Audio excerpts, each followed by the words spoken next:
Chances are, if you're watching this, you play video games, and you play them maybe in the flat screen. And by the flat screen, I mean on your monitor or on your TV with a controller in hand. And most of the time, they look something like this.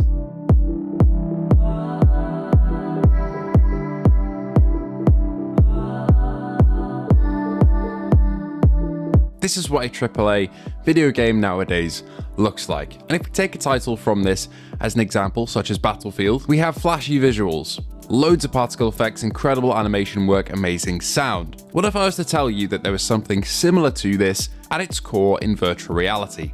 We covered it a couple days ago, and it's called Forefront, a VR Battlefield game. The only problem is, whatever you're imagining in your head probably isn't what Forefront looks like. Because in fact, it doesn't look like this, it looks like this. Because Forefront isn't made by a massive AAA studio. It's not built to run on the highest end of hardware. In fact, it's the opposite. It's built by a smaller but great studio, and it's built to run on mobile chipsets. This comparison that I've just drawn is an issue that springs to mind for me when I try and get more people into virtual reality by drawing comparisons to games they already like. And this is what I like to call the VR downgrade problem. It's not a one-to-one issue that occurs with every comparison made, and we'll get into that, but it is something that does hurt the overall perception of VR, and I'm hoping today I can remedy that a little bit by talking not about visuals, but about gameplay. So, let's dive in, shall we? It's not just the Battlefield-like titles that we have to draw this comparison to either. For Escape from Tarkov, we have Ghosts of Tabor.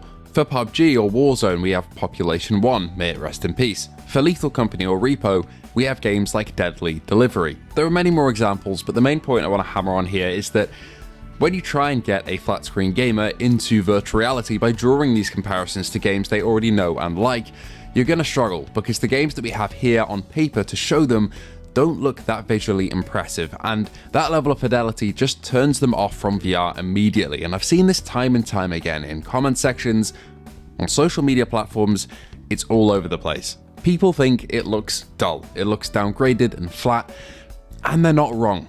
The problem is this starts a bit of a cycle. People see these lower end, lower resolution games with simpler art styles, a lack of contact shadows, and less detail, and they don't want to buy into VR. However, people want to buy into VR at the cheapest possible opportunity, and therefore we have headsets like the Quest 2, Quest 3, Quest 3S. Because these headsets are popular, people buy them, games are made for them, and because they're targeting that mobile chipset, we get more games that look like this. And that perpetuates the notion that they're just low end and not worth your time.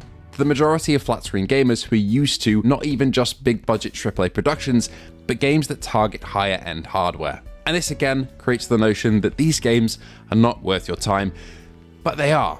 VR has a problem of not being able to show how fun a VR game truly is at a first glance. Visually, you cannot get that sense of immersion that you get within the headset by just watching a video.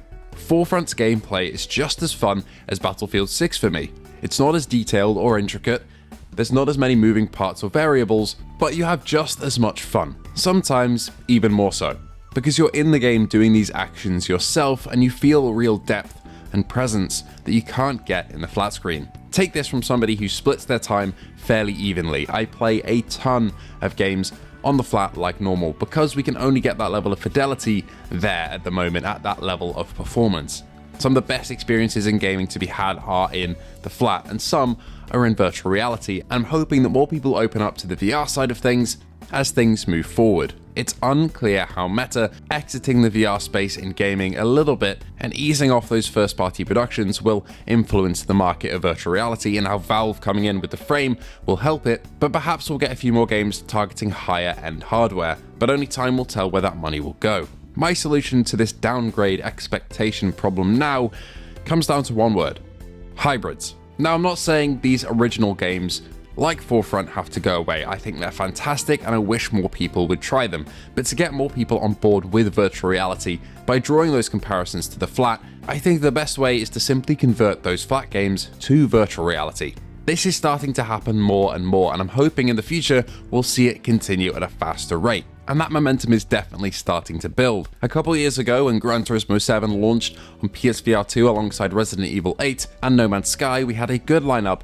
of flat games that you could just put on a headset and enjoy in virtual reality at no extra cost in that case. This continued with Resident Evil 4 later on, and these free hybrids were great for bringing people on board without having to pay for an upgrade package. However, this isn't feasible for a lot of devs, so the clear route forward is to get more devs on board with hybrids, with paid upgrades like Hitman World of Assassination, or launch with a flattened VR version like the upcoming Aces of Thunder.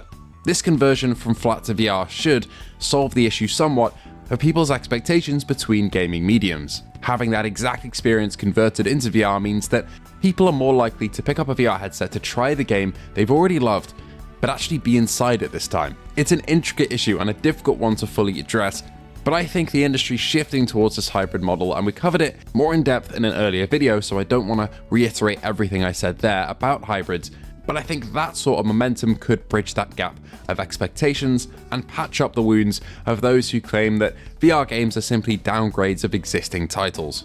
Yes, it is true, visually for a lot of cases, but not all. You can get similar experiences or even better experiences in VR due to the immersion factor and enhancement of gameplay because it's actually you doing these actions, and I'm hoping in the future we see more of these pop up.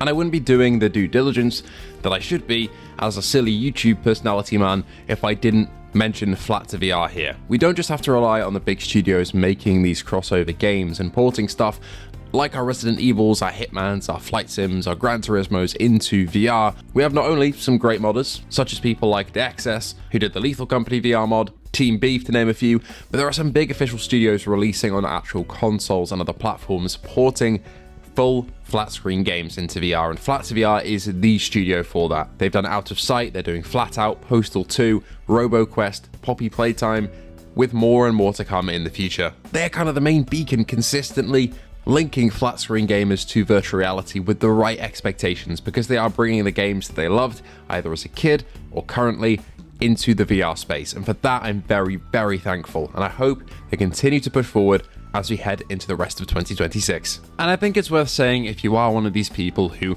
gets put off by the visual presentation of some of the VR titles that you see, and maybe compare them to the flat screen stuff like Battlefield, just give them a go. Give them a try, because the gameplay will surprise you, I promise you that. On the surface, Forefront looks like a Battlefield clone with worse graphics, but when you play it, it feels like those Battlefield matches come to life with you in the center of it all. Also, most of these VR games have proximity chat, which a lot of the AAA games, the flat screen ones, don't, so you'll be surprised. Give them a try. If you're wanting to get more people into virtual reality on a personal level, the best way is just to show them. There's nothing like being in the headset and enjoying that VR experience for the first time. It is truly mind-blowing. So let's keep on pushing. Hopefully this hybrid trend continues and accelerates. Thank you so much for watching, and I hope to see you all in the next one. Bye-bye.